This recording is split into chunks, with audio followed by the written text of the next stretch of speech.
blame game over the poisoning of a former Russian double agent in the UK generated more questions than answers this week. The British Foreign Secretary is being called to account for his anti-Russian accusations, as the British lab that tested the nerve agent used said it was unable to identify the source. Meanwhile, doctors say both the former Russian spy and his daughter are no longer in a critical condition. A close relative who's been refused a visa to visit them has written to Theresa May. They are scared that I will find out something more, that Yulia will tell me something. Yes, they try to manipulate me. Not the Kremlin, but MI5. I will fight till the end. If I fail here, I will go to the UN. In other headlines, at least 10 Palestinians are killed after Israeli forces use live ammunition against demonstrators in Gaza. And this is extremely dangerous to our democracy. And one of the largest US media groups comes under fire for telling its TV presenters to read a scripted promo against fake news.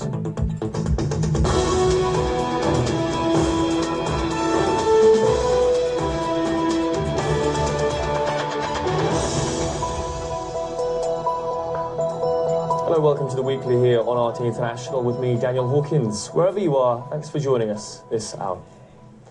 Now, a war of accusations has been raging this week over the poisoning of a former Russian double agent and his daughter.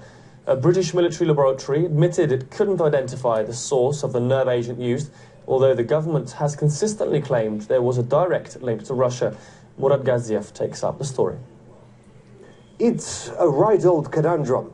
On the one hand, you skip the trial, screamed guilty, and jump to the punishment part. On the other, your own guys come out and say, hold on, there's no evidence. Analysis by world-leading experts at the Defense Science and Technology Laboratory at Porton Down made clear that this was a military-grade Novichok nerve agent produced in Russia. We have not verified the precise source. You have not been able to establish that this was made in Russia. As I said, it's our job to provide, the scientific evidence that identifies what the particular nerve agent is. But to be clear, you're not able at Porton Down to say where it is from. We haven't yet been able to do that.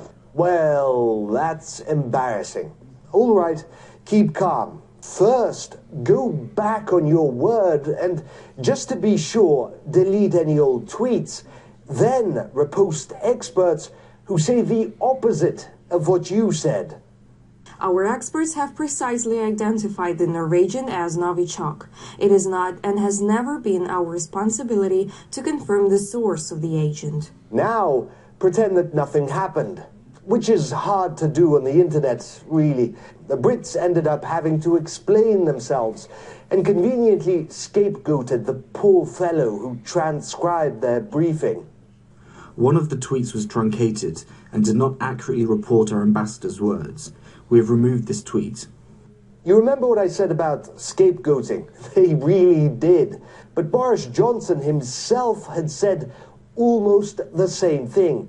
Said, it's on video. You argue that the source of Novichok is Russia. How did you manage to find it out so quickly? When I look at the evidence, the people from Porton Down, they were absolutely categorical. And I asked the guy myself, I said, are you sure? And he said, there's no doubt.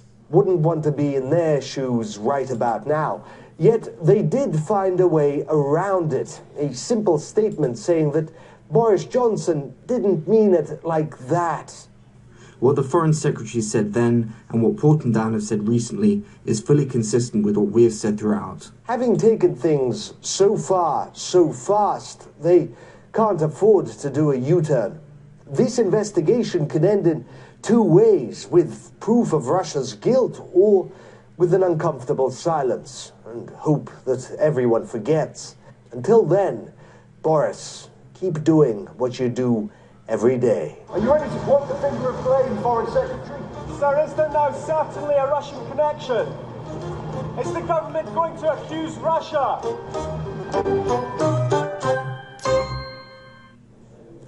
Well, there's also been a tirade of criticism on Twitter from Britain's main opposition, Labour Party, over Johnson's assurances Russia was behind the poisoning.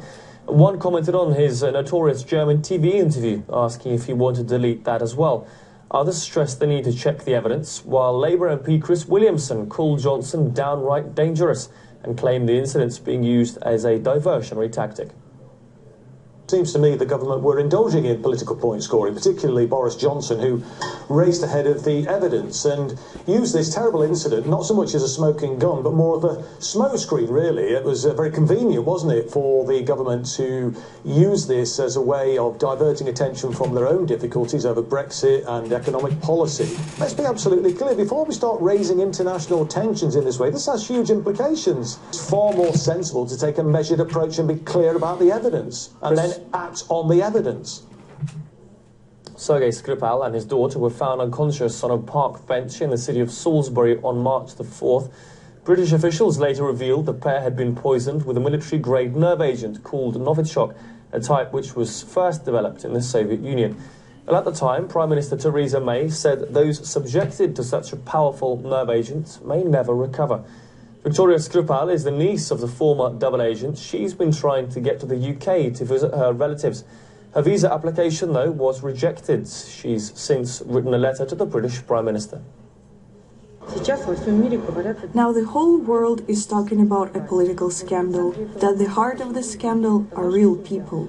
I will put together all documents missing from the application, and I hope that no bureaucratic tricks will prevent me from seeing my loved ones. I ask the UK and you personally to reconsider the decision to refuse my visa.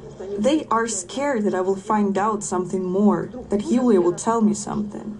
Yes, they try to manipulate me. Not the Kremlin, but MI5. I will fight till the end. If I fail here, I will go to the UN. Well, some British media outlets have suggested the application was blocked because the government fears she was being coached by the Kremlin. Others claimed the Russian government's using Victoria Skripal as a pawn in a political game. Victoria herself says she was not surprised at having her visa request rejected. She's questioned whether the British authorities have something to hide by preventing a relative from visiting. In an exclusive interview to the Rapidly video agency, Victoria claims that in a phone conversation with her cousin Yulia, her relative was being prompted. At first, I was happy that Yulia called, but it was clear that she wasn't speaking her own words. She was being prompted. You can't hear it in the recording, but at the start, she was told, yes, you can talk, which meant that she was being guided. She had the number dialed for her, because she obviously couldn't remember all 9 figures of my number.